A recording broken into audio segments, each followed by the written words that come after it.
ambitious but lazy. What's the strategy for success? Most people see this as an impossible contradiction. How can someone have big dreams but not want to put in the effort? They're often labeled lazy, all talk, or seen as not serious about their own ambitions. In reality, ambitious people who feel lazy usually have strong desires, but are trapped by invisible psychological and strategic barriers. Many lazy people are actually highly productive once they find the right way. The problem isn't willpower, but method. Our brains are designed to conserve energy.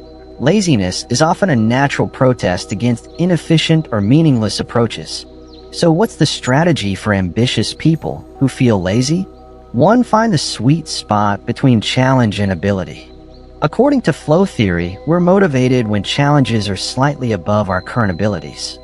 If something is too easy, we get bored, which feels like laziness. If it's too difficult, we become anxious and avoid it, which also looks like laziness. Analyze your tasks honestly. Are they repetitive and mindless, or so complex that failure feels inevitable?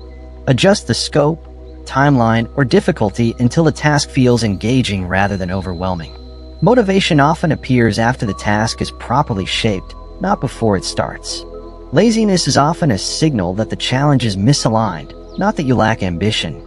2. Use strategic laziness for maximum efficiency.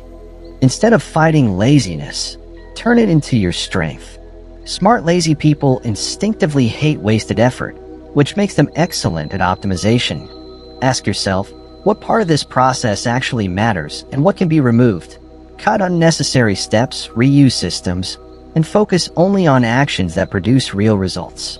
Automation, delegation, templates, and proven frameworks aren't shortcuts, they're leverage. Strategic laziness means respecting your energy enough to spend it only where it counts. Efficiency is not cheating, it's intelligence applied to effort. 3. Break ambition into small, irresistible actions. Big, vague ambitions trigger resistance because the brain can't clearly see the finish line. Build a business or get fit feels abstract and heavy, so procrastination feels safer. The solution is to reduce ambition into actions that feel almost too easy to refuse. 5 minutes of effort lowers psychological resistance and creates a sense of progress. Once momentum starts, effort feels lighter.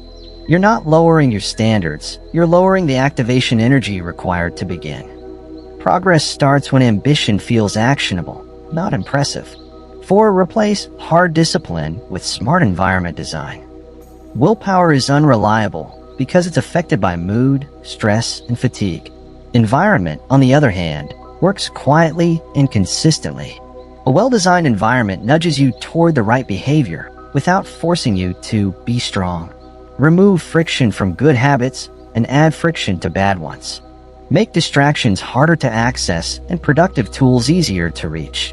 When your surroundings support your goals, discipline becomes less about force and more about default behavior. The easiest choice you design is the habit you'll repeat. 5. Use public commitment and external accountability. Ambition often fades when no one else is watching. External accountability adds real-world consequences to an action. When you involve other people, friends, partners, or an audience, you create social pressure that keeps you moving even when motivation drops. This isn't weakness, it's strategy. Humans are wired to care about reputation and responsibility. By making your goals visible, you transform them from private wishes into shared expectations. What becomes visible becomes harder to abandon.